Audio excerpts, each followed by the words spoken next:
Daro Magindara, akda ni Niño Kim P. Espiritu. Noong unang panahon, may isang batang nagngangalang Karanan. Si Karanan ay isang batang matapat at mabuting anak.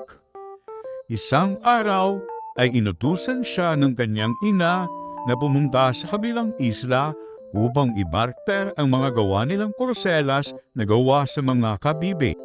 Agad naman na sumunod si Karanan sa utos ng kanyang ina. Gamit ang maliit na balangay ay tinungo ni Karanan ang kabilang isla upang ipagbili ang kanilang gawang porselas. Habang naglalayag si Karanan sa gitna ng dagat ay biglang umalo ng malakas. Nauga ang balangay at nahulog ang mga habibing porselas. Naku! Nahulog ang mga porselas na pinaghirapan naming inay. Pag-aalalang sambit ni Karanan. Walang ano-ano'y biglang nagliwanag ang tubig kung saan nahulog ang mga porselas. Isang magindara ang dito'y lumutang. Ako nga pala si Daro, isang magindara. Pagpapakilala ng magindara. Manghang-mangha si Karanan sa kanyang nasaksihan. Isang napakakisig na magindara ang sa kanya ay nagpakita. Kinagagala kitang makilala, Darong Magindara. Ako naman si Karanan. Pagpapakilala ni Karanan. Ako pala ay nakatira sa isla at patungo sana ako sa kabilang isla upang ipagpalit ng ibang produkto ang mga gawa naming porselas. Ngunit sa hindi inaasang pagkakataon, ito ay nahulog. Dagdag pa ni Karanan. Hayaan mo at kukunin ko sa ilalim ng dagat ang mga nahulog na porselas upang maibalik sa iyo. Wika ng Magindara. Agad na sumisid si Daro Magindara sa ilalim ng dagat upang kunin ang mga porselas. Ito ba ang mga porselas na iyong nahulog? Tanong ng Magindara, dala-dala ang mga porselas na gawa sa perlas. Napakaganda ng mga perlas na porselas na yan, Darong Magindara. Subalit hindi yan ang mga porselas na nahulog ko. Paliwanag ni Karanan. Muling sumisid si Daro Magindara upang kunin ang mga porselas na nahulog. Sa pangalawang pag-ahon ni Daro Magindara ay dala-dala niya ang mga porselas na gawa sa diamante. Ito ba ang mga porselas mo? Tanong ng Magindara. Nagulat si Karanan sa nakitang mga brilyanteng porselas. Darong Magindara, ang mga diamanteng porselas na yan ay sobrang ganda at mahalaga. Subalit hindi yan ang mga porselas na aking nahulog. Pagtanggi ni Karanan.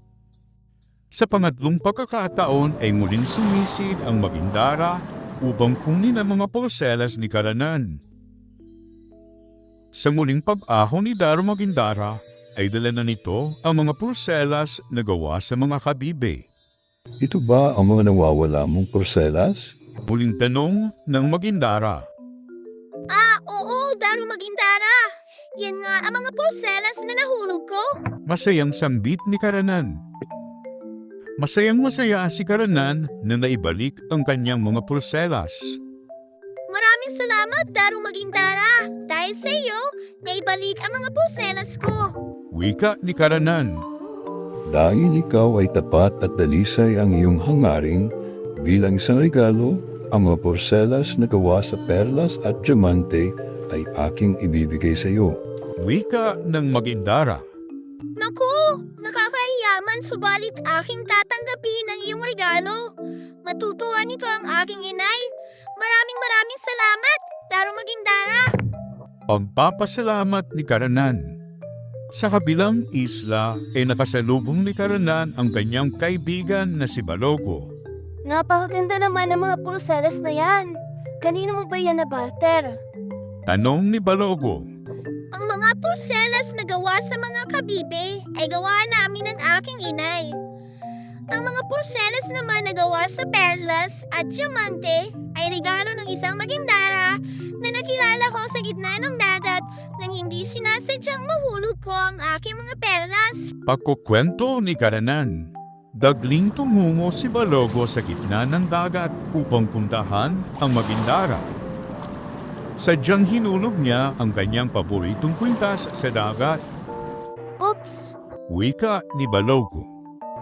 Walang ano-ano'y lumiwanag ang dagat at lumutang ang makisig na Magindara. Ako si Daro, isang Magindara. Pagpapakilala ng Magindara. Nahulog ang aking kwintas. Maaari mo bang kunin? Sambit ni Balogo. Mabilis na sinisid ng Magindara ang nahulog na kwintas. Sa pag-ahon ni Daro Magindara ay dala nito ang kwintas na gawa sa perlas. Ito ba ang kwintas na nahulog mo? Tanong ng Magindara. Oo, yan na ang kwintas na aking nahulog. Maaari ko na bang kunin? Wika ni Balogo. Tagalit ang Magindara sa pagsisinungaling ni Balogo. Ikaw ay hindi matapat. Hindi rin busilak ang iyong hangarin. Dahil sa iyong pagsisinungaling ay hindi ko mapambibigyan ang iyong hinahangad. Sumbat ng Magindara.